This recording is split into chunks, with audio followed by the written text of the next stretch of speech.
L'objectif de cette nouvelle vidéo est de vous présenter la façon dont on peut créer des bibliographies ou des notes de bas de page, de fin de document, etc. en utilisant Zotero. Ce que vous avez vu jusqu'à présent avec les vidéos précédentes, c'était que Zotero constitue un excellent moyen de gestion de documents, de gestion documentaire. On y ajoute des références, on les documente via des métadonnées les plus complètes possibles, on peut les agrémenter de fichiers joints, on peut les annoter, les organiser, etc. Mais bien entendu, la finalité de tout cela, c'est aussi de tout simplement faire de la bibliographie et des notes de bas de page. Alors Zotero, il existe plusieurs façons de l'utiliser pour faire des notes de bas de page et des bibliographies. Les bibliographies, il existe une méthode très simple qui consiste, lorsqu'on a juste quelques références à envoyer ou à diffuser, à tout simplement les glisser-déposer dans le document de traitement de texte qu'on utilise par exemple. Donc là, ici, si je prends par exemple deux livres que je veux mettre dans une bibliographie, je peux tout simplement décider de les glisser-déposer dans mon traitement de texte. Ce que vous voyez ici, c'est donc une bibliographie qui a été élaborée avec une référence par paragraphe. On a bien un saut de paragraphe après chaque référence. Et ensuite, on a une bibliographie qui prend la forme suivante, où on a les initiales de l'autrice, son nom, on a le titre de l'ouvrage, le lieu d'édition, l'éditeur et l'année de publication. Ces informations-là, c'est le style de Zotero qui va l'organiser. C'est-à-dire que l'ordre dans lequel les informations sont présentées, le choix de petites capitales pour les noms de famille des auteurs, d'une initiale pour son prénom, etc., sont liés au style utilisé pour la citation avec Zotero. Ce style, on peut le modifier, et là, par exemple, dans la méthode que l'on vient d'employer, on peut tout à fait dire à Zotero que pour ce type de transfert de référence bibliographique, on ne souhaite pas utiliser un style qui mette des initiales, mais on souhaite un style qui présente les informations de façon un peu plus détaillée. Et donc on va aller dans les préférences de Zotero, dans l'onglet exportation, et on va changer le format par défaut. Vous voyez qu'ici, le format choisi, c'est le format de citation des bibliographies dans la revue Le Mouvement Social. Je peux tout à fait aller, par exemple, lui demander d'utiliser plutôt un format de citation en note, ce format-là, l'un des formats par défaut de Chicago, le format Chicago. Maintenant que je l'ai changé, si je prends exactement les mêmes références et que je les transfère dans mon document, vous voyez qu'ici, la référence bibliographique n'apparaît plus de la même façon. Nous avons le nom en premier, qui n'est pas en petite capitale, nous avons le prénom ensuite, nous avons ensuite le titre, et une autre petite différence, c'est qu'au lieu d'avoir des virgules pour séparer certaines des informations, nous avons ici un point et là deux points. Cet exemple me permet d'insister sur une chose pour vous montrer que un certain nombre d'éléments relevant de la création de la bibliographie dans un traitement de texte, quelle que soit la méthode quand on utilise Zotero, relève bien du style de citation et que ce style de citation va conditionner la façon dont la bibliographie ou la note va se présenter. En revanche, il y a des éléments qui n'ont rien à voir avec Zotero, c'est le type de police, ce style ici, Libération Serif, la taille de la police, l'espacement entre les paragraphes, etc., qui là relèvent de la configuration de votre traitement de texte, des choix que vous avez faits de mise en forme dans les styles utilisés, etc. La deuxième chose que cet exemple me permet de vous montrer, si on se concentre uniquement sur la référence au livre de Laura Lee Downs, c'est l'importance de renseigner correctement les métadonnées dans votre Zotero. C'est quelque chose sur lequel j'ai insisté dans les vidéos précédentes, et celle-ci me permet de vous montrer les conséquences de références qui n'auraient pas été ajoutées correctement dans Zotero. Si on prend cette référence au livre de Laura Lee Downs, on voit qu'il y a quelques petites choses qui ne vont pas lorsque l'on crée la bibliographie. La première chose que vous pouvez constater, c'est l'absence d'accent dans le titre. Zotero va gérer le passage de petite capitale à de casse normale à petite capitale, voire va pouvoir passer en majuscule des noms d'auteurs si un style le précise, etc. En revanche, Zotero ne va pas corriger les fautes d'orthographe, l'absence d'accent, etc. Ce que ça signifie, c'est qu'ici, à partir du moment où la référence dans ma bibliographie Zotero n'a pas été entrée correctement, je vais devoir le corriger moi-même avec mon traitement de texte en ajoutant moi-même les accents en utilisant cette méthodologie-là de création de bibliographie dans un traitement de texte avec Zotero. L'autre élément que l'on peut constater, c'est qu'il y a un problème avec ce livre. Alors, ce que vous ne pouvez pas forcément savoir si vous ne connaissez pas ce livre, mais c'est que c'est un livre qui est un livre de Laura Lee Downs et non pas de Ellie Cummins, qui en est le traducteur. Là, on a un problème aussi dans la façon dont la référence a été ajoutée dans Zotero. Il n'a pas été précisé traducteur, il a été laissé auteur. Et donc, on voit ici la conséquence dans la bibliographie. Ce que ça m'oblige à faire, c'est de corriger à la main cette référence pour qu'elle soit véritablement propre. Donc ça vous montre l'importance de soigner les métadonnées dès l'entrée de la référence dans le logiciel parce que ça vous évite ces nouvelles manipulations lorsque vous créez des bibliographies. Alors ça, c'était la première méthode, tout simplement ce que Zotero appelle l'export ou tout simplement le glisser-déposer d'une référence. Ça fonctionnerait aussi en copier-coller directement dans un traitement de texte. Ça fonctionnerait dans n'importe quel éditeur de texte, dans un courriel, si vous souhaitez écrire à un collègue ou un camarade, à un étudiant, à un enseignant, etc. L'autre méthode de création de bibliographie avec Zotero, qui est très simple, elle consiste à exporter la bibliographie en partant encore une fois des références, mais cette fois-ci, au lieu de la glisser-déposer, de faire un clic droit et de lui dire créer une bibliographie à partir des documents. Alors pourquoi utiliser cette méthode plutôt que le transfert? Parce que en utilisant cette méthode-là, vous allez pouvoir choisir à chaque fois que vous exportez le style de citation que vous voulez utiliser. Plutôt que d'avoir un style par défaut, Chicago ou le mouvement social dans les exemples que j'ai montrés avant, vous allez le choisir à chaque fois que vous allez exporter une bibliographie. Donc, par exemple, créer une bibliographie. Vous voyez qu'ici, Zotero me demande le style de bibliographie que je veux utiliser. Alors je peux utiliser par exemple cette fois-ci le style Tapuscrit en lui demandant de bien prendre un format bibliographie, ici, et de le coller dans mon presse-papier. Je lui dis OK. Et ensuite, j'ai tout simplement à coller la référence dans mon traitement de texte. L'intérêt ici, c'est que je contrôle le style qui va être utilisé dès l'export, puisqu'il me le demandera à chaque fois.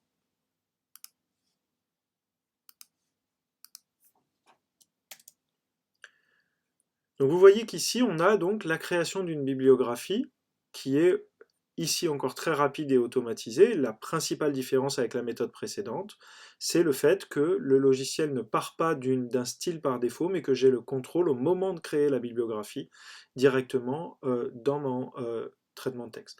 L'autre intérêt, c'est le fait de choisir le type d'export, puisque ici j'ai créé une bibliographie.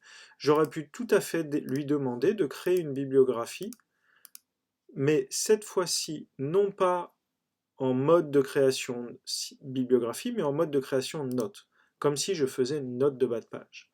Je vais garder le style mouvement social et je vais le coller juste après ma référence précédente. On va effacer le style précédent pour mieux voir. Là, ce que vous voyez comme différence, c'est qu'ici on avait bien une bibliographie avec un saut de paragraphe entre chaque référence. Là, cette fois-ci, toutes les références sont mises les unes après les autres, séparées par des points-virgules. Tout simplement parce qu'on est dans un format de citation note. En gros, l'objectif, c'est de pouvoir dire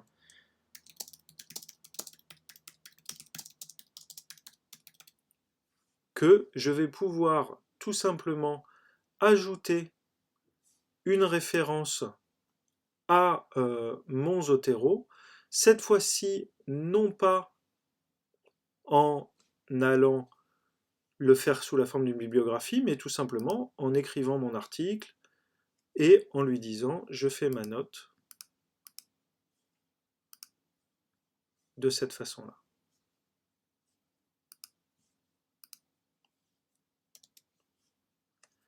Alors, c'est une façon possible de travailler avec Zotero. Elle a certains avantages, c'est le fait de pouvoir aller très vite. Quand on a simplement une ou deux références à ajouter, on peut éventuellement décider de procéder ainsi. Selon moi, cette méthode que ce soit par glisser-déposer ou par un clic droit, est essentiellement utile dans le cas où vous avez que quelques références à envoyer dans un éditeur de texte ou dans un courriel, par exemple. Mais dès qu'on va commencer à rédiger un devoir, voire même un mémoire, c'est une autre méthode sur laquelle je vais revenir dans un instant qui s'impose. L'autre raison pour laquelle on peut décider d'utiliser ce type de méthode de citation des références dans Zotero, c'est notamment pour la création de bibliographies thématiques. Il peut arriver que dans le cadre d'un petit essai, dans le cadre d'un mémoire, voire d'une thèse, d'un projet de livre, etc., vous soyez amené à devoir réaliser des bibliographies thématiques, c'est-à-dire plutôt qu'une section bibliographie où toutes les références sont classées par ordre alphabétique d'auteur, le choix de faire une bibliographie analytique avec un thème, avec des regroupements de titres. Donc comment procéder avec ça avec Zotero? On est obligé de passer par la méthode que je viens de vous montrer parce que Zotero ne gère pas les bibliographies thématiques. Et là, l'un des avantages, c'est la possibilité d'utiliser les collections. Pourquoi? Parce que si vous avez organisé très proprement vos références bibliographiques dans Zotero en utilisant des collections et des sous-collections, par exemple pour un devoir à rédiger, ou pour une thèse, ou pour un livre, on va simplement, par exemple, créer une collection par thématique importante dont on sait qu'on veut la mettre dans la bibliographie. Et ensuite, ce que l'on va pouvoir faire, c'est tout simplement créer sa bibliographie thématique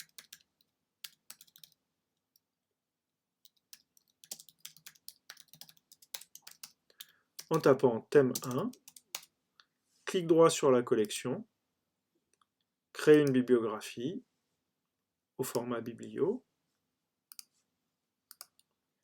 et on colle. Ensuite, thème 2, clic droit sur la bibliographie, créer une bibliographie à partir de la collection, et on colle, et ainsi de suite. En revanche, si l'objectif c'est d'écrire un document long, puis ensuite d'exporter une bibliographie par classement alphabétique, une autre méthode va s'imposer qui va consister cette fois-ci non pas à partir de Zotero, mais qui va plutôt consister à partir directement de son traitement de texte. Alors la première chose que cela implique, c'est d'emblée de vérifier une chose, c'est si dans votre traitement de texte, vous avez bien un module qui a été installé qui vous permet de faire communiquer le traitement de texte avec votre Zotero. Comment le vérifier? La façon la plus simple, avec par exemple LibreOffice, c'est de vérifier la présence de ce type de bouton dans la barre d'outils. Si elle n'y est pas, il faut l'installer. Et donc, ce que ça suppose de faire, c'est de fermer votre logiciel de traitement de texte, de le fermer complètement, ensuite d'aller dans les préférences de Zotero, dans l'onglet Citer et dans le sous-onglet Traitement de texte. Une fois que vous avez fait cela, il suffit de vérifier si le module est déjà installé ou pas, et s'il n'est pas installé, de cliquer sur Installer le module LibreOffice ou Installer le module Microsoft Word. Vous suivez les instructions, vous réouvrez votre traitement de texte et vous trouvez cette barre d'outils Zotero qui apparaîtra. Alors pourquoi elle est utile cette barre d'outils? Parce qu'en fait elle va vous permettre, dans le cadre de l'écriture de vos travaux, de tout simplement ne même pas avoir besoin de regarder Zotero et de simplement vous concentrer sur votre traitement de texte. Ici par exemple, on peut tout à fait imaginer que Zotero est baissé et donc je ne suis pas dessus. Et simplement, je suis en train d'écrire un exposé, un travail sur l'histoire du travail des femmes qui d'importants historiographiques ces dernières années.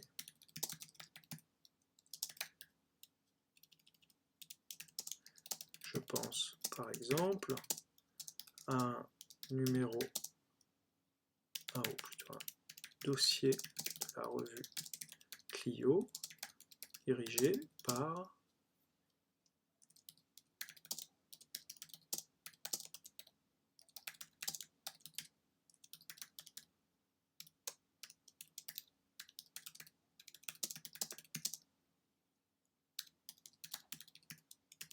et là, plutôt que d'aller chercher dans mon Zotero, dans un autre fichier de traitement de texte, etc., j'ai tout simplement à cliquer sur Ajouter une citation,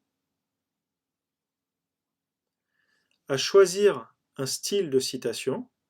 Donc là, par exemple, je vais garder le mouvement social. Et là, j'ai un certain nombre d'options auxquelles je peux penser dès maintenant, c'est-à-dire m'assurer que je vais bien faire une note de bas de page. Je pourrais décider que ce soit une note de fin de document. Lui demander d'ajouter, de stocker dans mon document de traitement de texte des marques de référence. C'est ce qui permet au logiciel de traitement de texte de continuer à tout simplement communiquer avec Zotero, mais aussi de bien avoir toutes mes références bibliographiques accessibles, même si je n'ai pas Zotero sur un autre ordi. Et là, je vais pouvoir éventuellement lui demander de mettre à jour automatiquement les citations. Ça, on reviendra dessus un tout petit peu plus loin. Je dis OK. Et donc là, ce que j'ai, c'est une barre d'outils Zotero qui apparaît. Alors là, il m'a réouvert le logiciel, mais en réalité, j'en aurais pas forcément besoin. Cette barre d'outils, c'est une barre de recherche qui va me permettre d'aller tout simplement faire une recherche dans mon Zotero. Je vais taper par exemple le nom ici de Michel Zancarini-Fournel pour aller chercher tout simplement le numéro de revue que j'entends citer ici. Je le trouve ici, donc vous voyez ce qu'il me dit, c'est que dans ma bibliothèque, il trouve un certain nombre de références où il trouve le mot Fournel. J'aurais pu taper Vigna, j'aurais pu taper Michel Zancarini-Fournel, j'aurais pu aussi tout simplement taper ouvrière, ouvrier, qui est le titre que je veux citer. Une fois que je l'ai trouvé, je clique dessus, et là en fait j'ai la référence qui est prête à être ajoutée. Si je n'ai rien d'autre à faire, je tape tout simplement Entrée. Et là, ce que vous voyez ici, c'est que Zotero a ajouté dans mon traitement de texte la référence au numéro de revue que j'entendais citer. Je vais pouvoir ajouter autant de références que je veux, je vais pouvoir intervenir sur ces références en tout simplement allant par exemple les annoter. C'est-à-dire que tout ce que je viens d'écrire dans mon corps du texte, ça pourrait en fait en réalité être une note,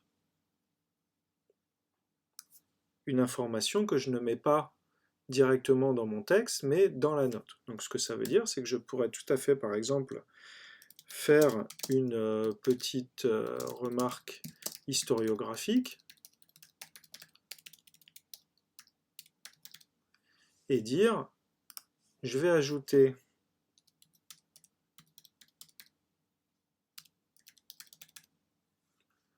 une référence à ce dossier de revue, mais cette fois-ci, je vais cliquer sur cette référence, ce qui m'ouvre une petite boîte de dialogue où je vais pouvoir ajouter la pagination de ma citation si c'était une citation, et ce qu'on appelle un préfixe ou un suffixe, c'est-à-dire du texte qui va précéder ou suivre la note de bas de page. Et donc là, je vais tout simplement écrire ce que j'ai indiqué tout à l'heure. Simplement, je vais le faire un petit peu différemment en disant que l'histoire des femmes et du travail a fait d'importants renouvellements historiographiques ces dernières années, et simplement mettre voir en particulier deux points, et là je vais taper Entrée. Et là ce que vous voyez c'est que le texte que j'ai voulu ajouter se trouve bien dans ma note, et que c'est Zotero via le module pour le traitement de texte qu'il a ajouté. On peut donc continuer comme cela.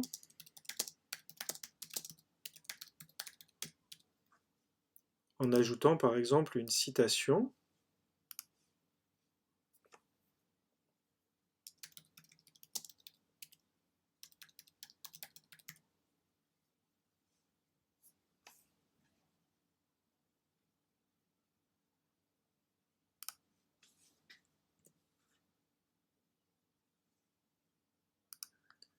Zotero va m'ajouter cette deuxième citation. Et pour une raison ou pour une autre, je pourrais être amené à souhaiter citer de nouveau, un peu plus loin dans le texte,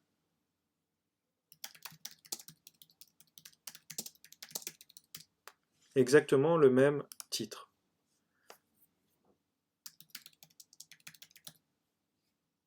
Et donc vous voyez qu'ici, ce qu'est capable de me dire Zotero, c'est il y a déjà un livre, enfin pas un livre, pardon, un dossier de revue cité, l'engagement des femmes des classes populaires, celui que je viens d'ajouter, il est déjà cité dans le document, il me le met en premier, et donc je vais pouvoir le sélectionner de nouveau en précisant par exemple un numéro de page,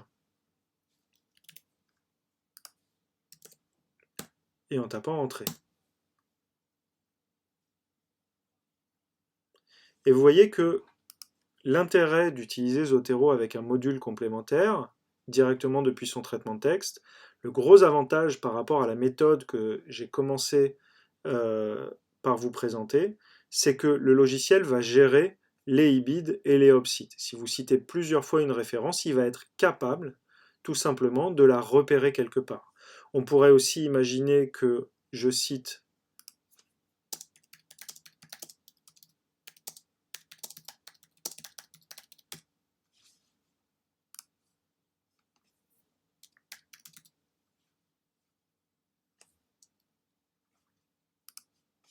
une référence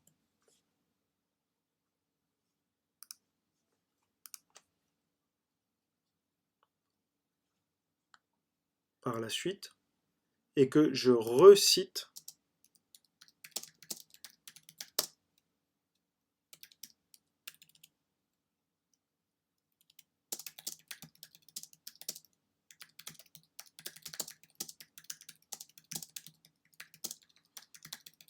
le même numéro.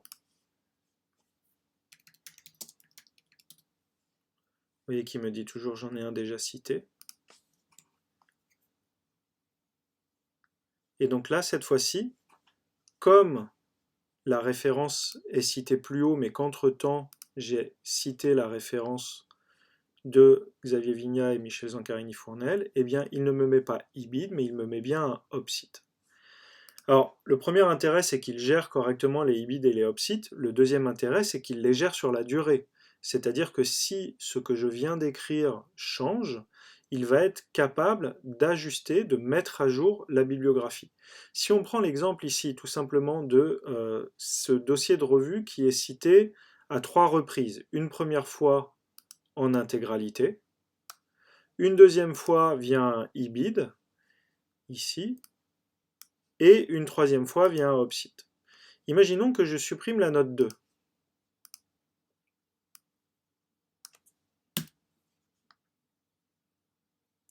Vous voyez qu'ici, j'ai la référence qui est devenue juste IBID. Donc ça, bien entendu, dans n'importe quel travail habituel dans lequel vous seriez en train d'écrire dans un traitement de texte, la suppression d'une note de ce type-là vous obligerait à refaire la note. Ici, je vais tout simplement actualiser Zotero.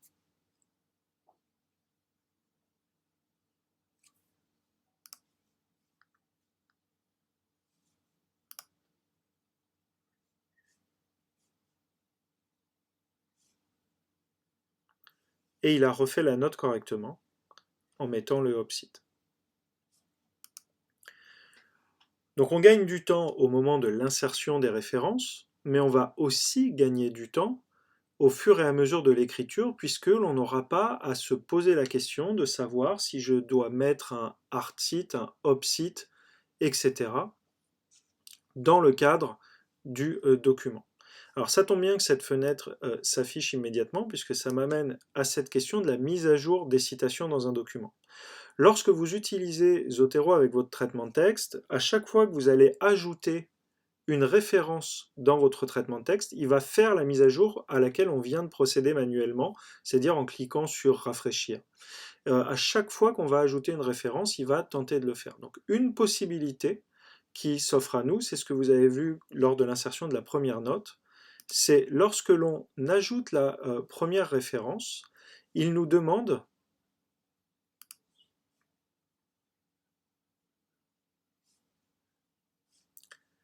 si on souhaite mettre à jour automatiquement les citations. Comme là, je lui ai dit de supprimer cette mise à jour, il l'a opéré. Alors, en réalité, cette mise à jour automatique des citations, elle prend surtout du temps lorsque vous êtes amené à faire des textes assez longs. Je pense en particulier à celles et ceux qui feraient des mémoires de master ou plus encore des thèses.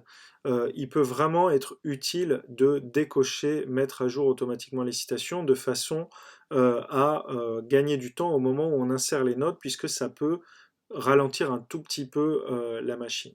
Donc pensez-y, si en tout cas vous avez le sentiment que c'est un peu lent, vous pouvez tout à fait aller décocher cet élément.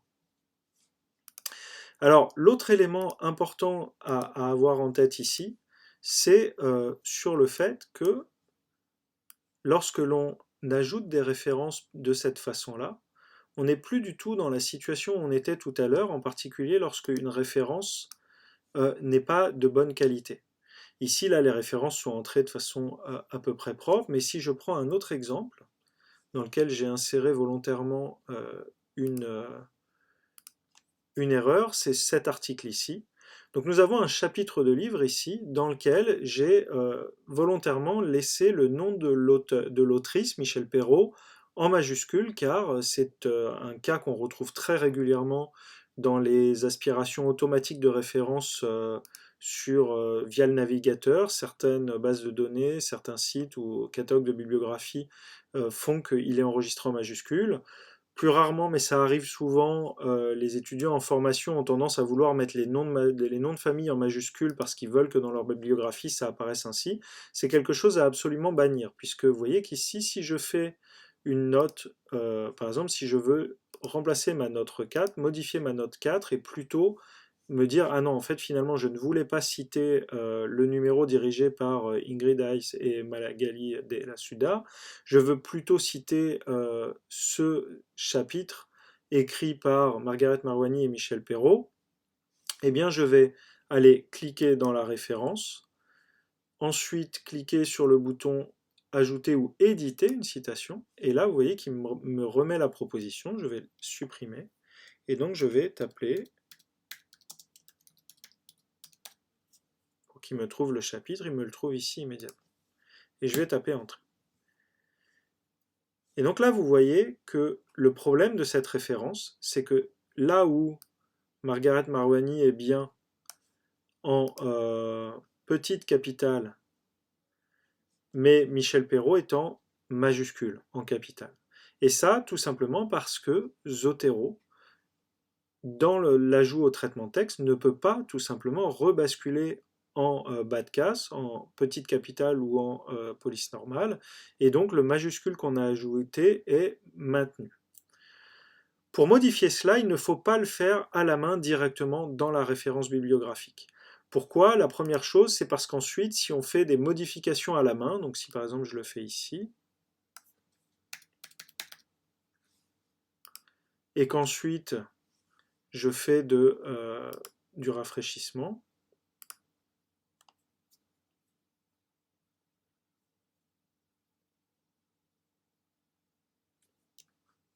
bon, il se trouve que là ça a fonctionné, mais il y aurait pu y avoir un message d'erreur me disant vous avez fait une modification à la main, voulez-vous la garder? Ah, la voici. Donc vous voyez que ce que me dit Zotero, c'est vous avez modifié cette citation depuis qu'il l'a créée, est-ce que vous voulez conserver les modifications ou empêcher de futures mises à jour? Ce qui est très important, c'est d'éviter de se retrouver confronté à ça, parce que si c'est une référence, c'est pas très grave. S'il y en a beaucoup, ça va compliquer ensuite la rédaction, la mise à jour de votre document, etc. Donc là, je vais plutôt lui dire de ne pas empêcher Zotero de mettre à jour la citation. Donc je vais cliquer sur non, ça va effacer mes modifications. Et donc là, il va reprendre Perrault en majuscule. Cette modification sur le nom d'une autrice ici, ça aurait été la même chose si j'avais voulu ajouter un petit paragraphe du type l'histoire du travail des femmes, etc. Et je ne l'ajoute pas à la main, je l'ajoute dans la note directement ici en faisant éditer une citation et éventuellement en supprimant ma référence. Je ne le supprime pas à la main, je le supprime directement dans Zotero pour que la mise à jour soit faite proprement. Pour les fautes d'orthographe, les problèmes d'encodage des métadonnées, etc., ce que je vais faire, c'est que je vais retourner dans mon Zotero et que je vais tout simplement aller procéder à la mise à jour à la main pour la correction de cette erreur. Je vais procéder de la même façon en ajoutant par exemple ici le lieu d'édition qui n'avait pas été ajouté. Et ce que je vais faire, c'est que je vais en profiter pour corriger les références que vous voyez ici, que l'on a relevées tout à l'heure, où on avait un certain nombre de problèmes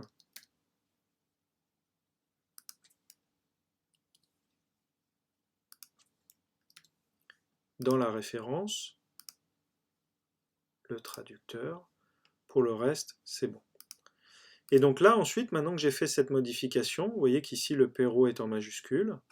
Si je fais rafraîchir, il va rafraîchir les références lui-même en mettant bien les petites majuscules. Et donc le gros avantage, c'est non seulement que mon logiciel de traitement de texte a une note de bas de page qui est propre, mais surtout toutes les prochaines fois où j'aurai à citer soit ce livre, soit ce chapitre, la référence sera ajoutée proprement. L'autre élément intéressant dans cette méthode d'ajout des références bibliographiques dans Zotero, c'est qu'une fois qu'on a ajouté quelques titres ainsi, je vais en ajouter un ou d'autres,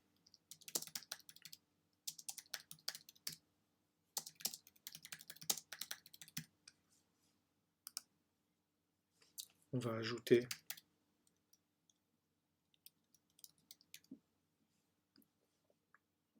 ce livre, on va ajouter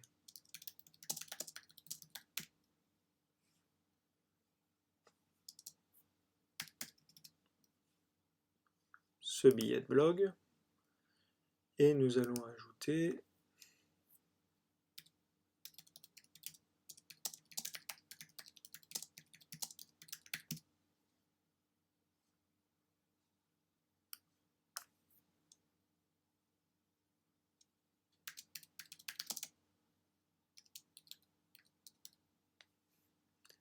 cet entretien.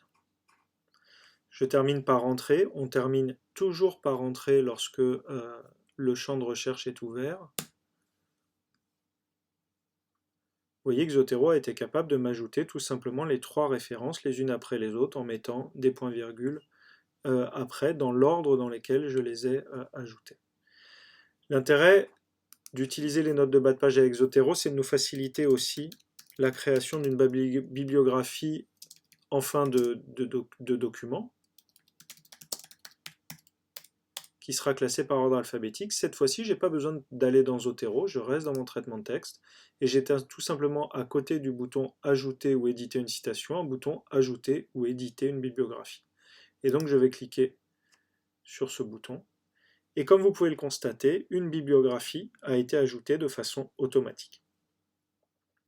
Ici, c'est la même chose. Si j'observe qu'il y a des fautes d'orthographe, des problèmes dans les métadonnées, je vais les modifier dans Zotero, directement dans les références, et non pas dans mon traitement de texte, parce que la bibliographie est associée à Zotero. Elle est associée à Zotero, elle est associée à tout ce qui a été cité dans le titre, dans l'article. Néanmoins, pour une raison ou pour une autre, on peut aussi parfois avoir à créer une bibliographie en fin de document ou une bibliographie complémentaire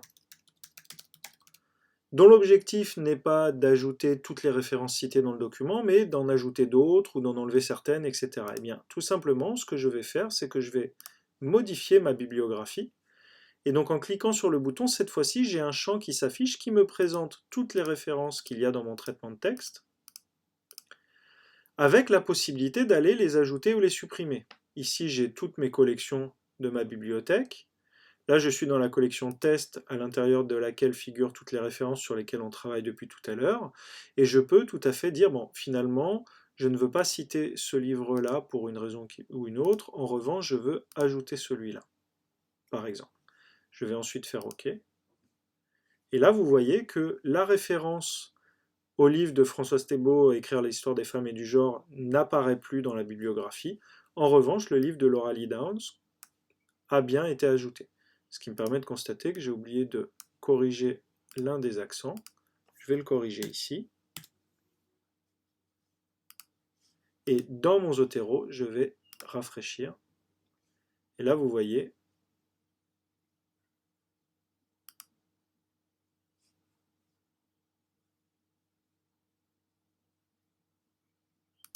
ah, un petit bug.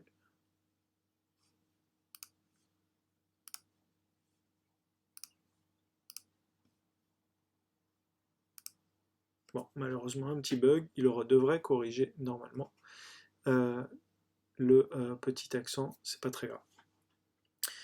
Donc voilà pour les fonctions de base. Une dernière chose très utile quand on utilise Zotero de cette façon-là, c'est la possibilité de changer de style de citation. Alors, pourquoi changer de style de citation? Un enseignant peut vous demander un type de format particulier de citation des références bibliographiques. Vous pouvez être amené à écrire pour publier dans une revue, que sais-je, et vous rendre compte que finalement le style que vous avez utilisé, par exemple ici le style du mouvement social, ne convient pas au destinataire de votre texte parce que le destinataire souhaite les prénoms en toutes lettres. Donc une façon de faire cela, c'est de tout simplement aller modifier le style de citation.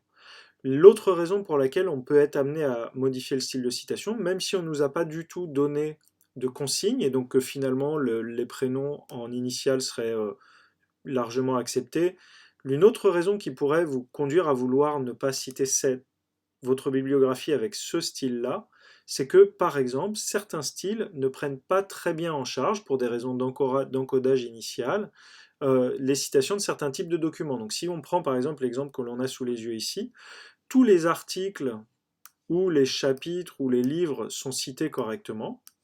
En revanche, on a un billet de blog ici qui est mal cité, puisque si on retourne dans Zotero, on constate qu'on a bien un titre, un auteur, une autrice, un titre de blog, une date de publication, une URL, etc. Et que rien de tout cela ne figure dans la note. Là, c'est le style qui n'a pas fait correctement son travail. C'est pas parce qu'on a mal encodé, mal renseigné les métadonnées. Et donc, ce que ça signifie, c'est qu'il faut qu'on change de style. Alors, il y a plusieurs façons de faire. On peut savoir quel style utiliser, parce que par exemple, moi je sais que dans le style créé par la bibliothèque de Sciences Po pour l'école doctorale de Sciences Po, les références bibliographiques au billet de blog sont très bien citées, et donc par exemple, je vais tout simplement aller changer les préférences du document, et comme je sais que ce style m'intéresse, je vais aller le choisir et le modifier.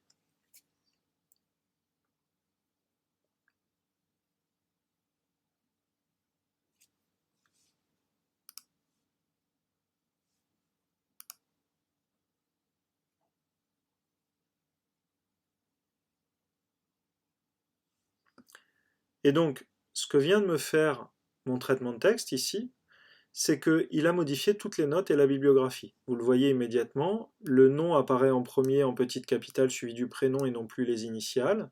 Et surtout, pour la référence à notre billet de blog, on a une citation très propre où on dispose non seulement de l'année de publication, de toutes les informations sur le titre du blog, mais aussi de l'URL et de la date de consultation, puisque cette date de consultation est renseignée dans mes métadonnées.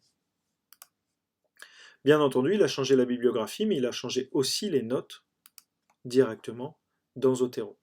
L'autre type de modification auquel vous pourriez être confronté, c'est le choix qui pourrait éventuellement vous être imposé d'utiliser un format de citation en format auteur-date, un format qui est très répandu par exemple en sociologie, et si on a besoin de ce format auteur-date, il va falloir le modifier. Et là, imaginons qu'en utilisant Zotero, je ne sais pas exactement quel style va me permettre de citer proprement mes références ici. Là, pour découvrir les styles, pour les explorer et pour les ajouter à Zotero, il faut de nouveau passer dans les préférences de Zotero. Donc ici, je vais aller dans Zotero, préférences, et cette fois-ci, vous voyez que vous avez la liste des styles installés dans le Zotero en local sur mon ordinateur.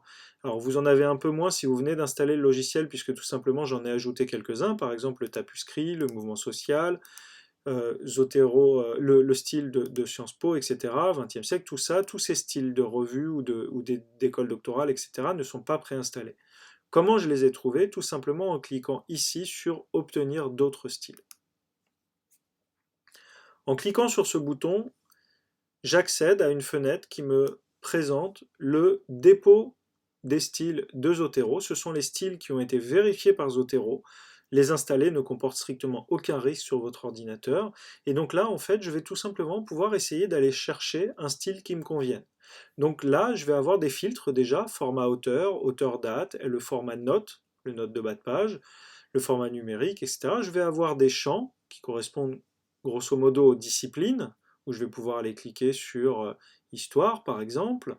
Et ici, j'ai tous les styles correspondants. Donc ce que vous voyez, c'est que dans le dépôt officiel de Zotero, il y a presque 10 000 signes, 10 000 styles de citation, et que je vais pouvoir ensuite aller les regarder. Donc plusieurs façons. Donc si par exemple je sais que je veux un format auteur-date, ça me fait déjà un filtre. Vous voyez qu'ici, il m'en reste quand même 4000. Et je veux peut-être un style de format auteur-date qui corresponde à un format de citation en français, qui corresponde aux normes des revues ou des universités françaises, etc. Je vais tout simplement aller taper French, parce que les styles en français, comme vous le voyez ici, ont souvent entre parenthèses écrit French, et en fait, ce que je vais ensuite faire, là je n'ai plus que 57 styles, alors je ne vais pas tous aller les regarder, en revanche, ce que je peux faire, c'est aller en regarder quelques-uns, et en passant tout simplement ma souris sur les liens, j'ai un aperçu. Et donc là, vous voyez l'aperçu de ce que ça donnerait si j'utilisais ce style, le style de l'Association américaine de psychologie au format canadien-français. Cela donnerait ce type de citation, ce type de note. Si par exemple c'est celui que je veux, j'ai tout simplement à cliquer sur le lien. Et là, vous voyez qu'il l'a ajouté immédiatement à mon Zotero. Maintenant que le style est installé, je ferme Citer et je vais pouvoir tout simplement aller modifier les préférences de mon document en allant chercher celui que je viens d'ajouter.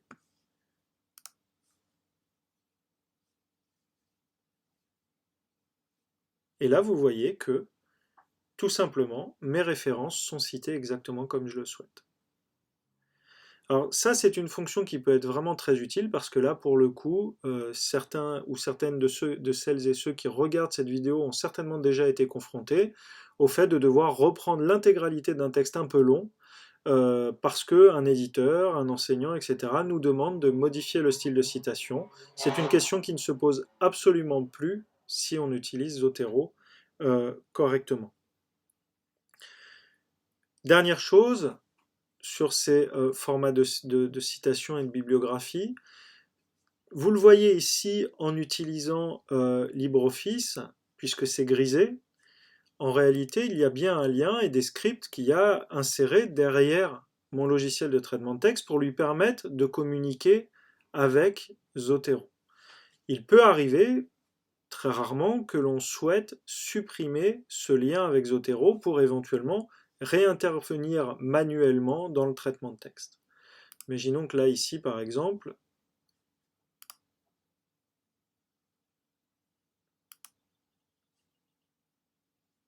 je repasse en note, et que finalement, j'ai pas besoin de la bibliographie.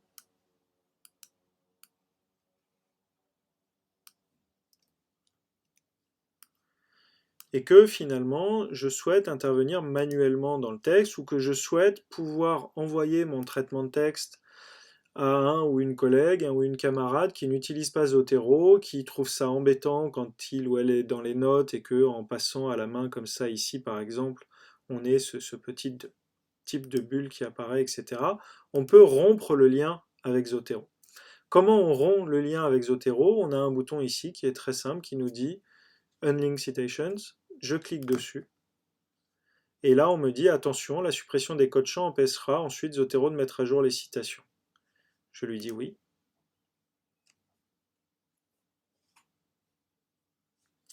Et là, ce que vous voyez ici, c'est qu'il n'y a plus de code champ, donc toutes les références ne sont plus grisées.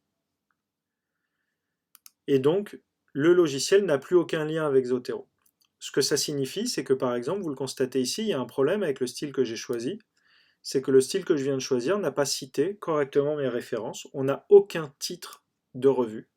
Eh bien, c'est perdu, je ne peux plus demander à Zotero de faire la correction ou la mise à jour. Je dois réinsérer moi-même les notes à la main en repassant par Zotero, en allant refaire toute la démarche sur laquelle, qui vient à l'instant de vous être présentée. Ça, c'est simplement pour vous avertir, la suppression du lien avec Zotero est tout à fait possible. Elle suppose, c'est un conseil que je vous encourage vraiment à suivre, systématiquement d'enregistrer une copie du fichier sur lequel vous travaillez qui maintienne le lien avec Zotero, de telle sorte que si, par exemple, on supprime le lien et qu'on constate trop tardivement que finalement on n'a pas utilisé un bon style, on puisse revenir à la version antérieure. Ça, c'est très important. Ne rompez pas le lien.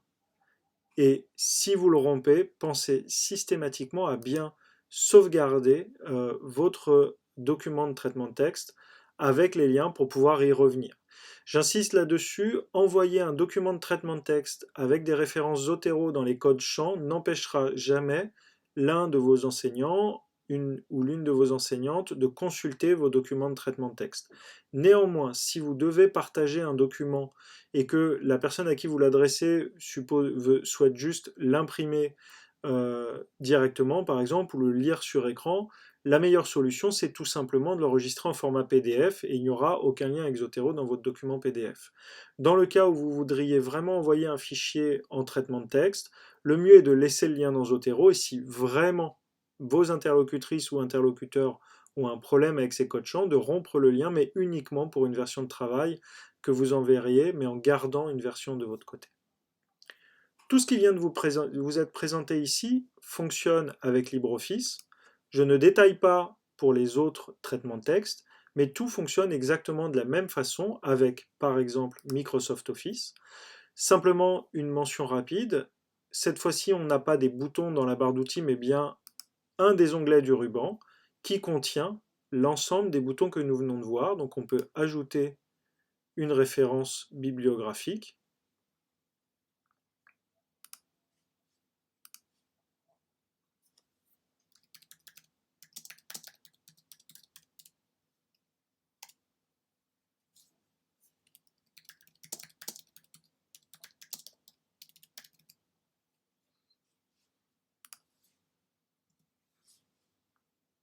On a bien la note qui apparaît en bas du document.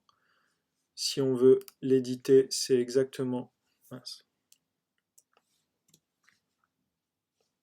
Si on veut l'éditer, c'est exactement la même chose.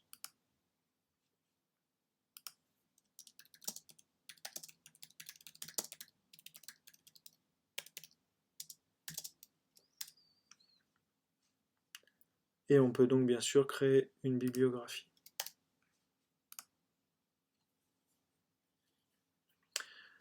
Alors vous le voyez, le fonctionnement est exactement le même. On a les préférences du document pour changer le style. On a la possibilité de rafraîchir ou de rompre le lien avec les citations. C'est exactement la même chose avec le logiciel de Microsoft. Comme vous le voyez, malheureusement, il est beaucoup plus rapide que le logiciel libre. Je vous encourage à utiliser plutôt le logiciel libre. Si vous avez les deux, vous avez pu constater dans l'ajout des références que sur les versions qui sont installées sur mon ordinateur, malheureusement, même si ce sont les dernières, Microsoft est un peu plus rapide. Dernier exemple, celui de Google Docs, qui vous permet lui aussi de travailler avec Zotero. Lorsque vous ouvrez un document de traitement de texte, vous avez un onglet Zotero qui existe. Donc là, il y a une petite manipulation à faire qui est un peu différente. C'est que vous allez cliquer sur Zotero pour ajouter une référence, par exemple. Et là, vous voyez que Zotero veut pouvoir accéder à l'application. Donc il faut l'autoriser avec votre compte Google.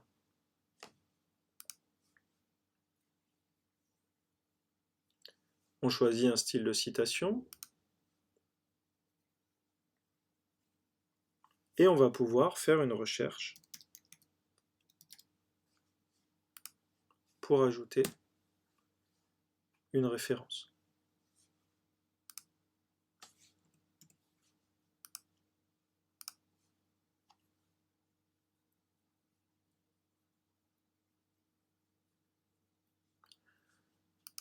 Donc vous l'aurez compris, quel que soit le logiciel de traitement de texte que vous utilisiez, que ce soit LibreOffice, comme c'est plutôt conseillé parce que c'est un logiciel libre, ou Microsoft Office, cela fonctionnera de la même façon.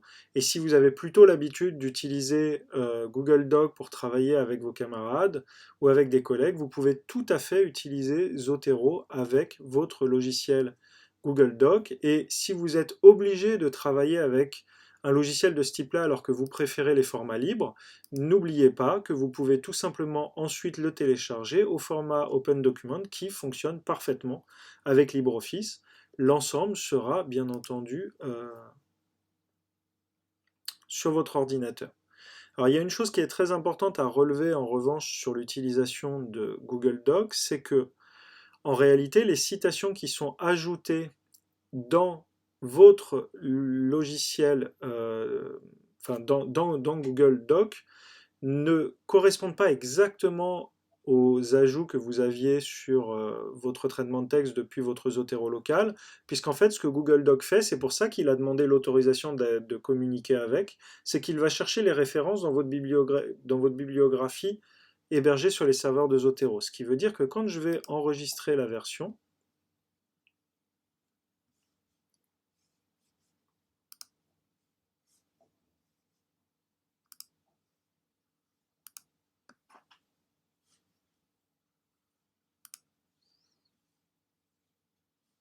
ce que vous allez voir ici, c'est que j'ai donc bien une citation ici et une bibliographie. Mais vous voyez qu'ici, quand je passe la souris dessus, en fait, ce qu'il m'a ajouté, c'est une URL pour accéder à la référence, qui va ensuite me demander à vouloir accéder à mon compte Zotero, etc. Donc, ce qui est très important, c'est de bien retenir cela, c'est que malgré tout, l'utilisation avec Google Doc a une petite différence quand ensuite vous l'exportez directement depuis votre Zotero Google Doc. Et donc c'est le cas éventuellement où là, la suppression du lien peut s'imposer, puisque quand vous avez terminé votre travail, vous allez pouvoir cette fois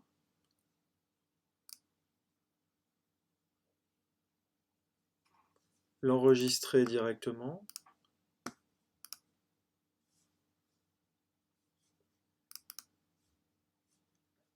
Et là, comme vous le voyez ici, on a un document où quand je passe la souris, je n'ai pas de lien, j'ai bien uniquement ce qui m'intéresse, ce sur quoi je veux travailler, pour ensuite éventuellement mettre en forme comme je le souhaite, etc.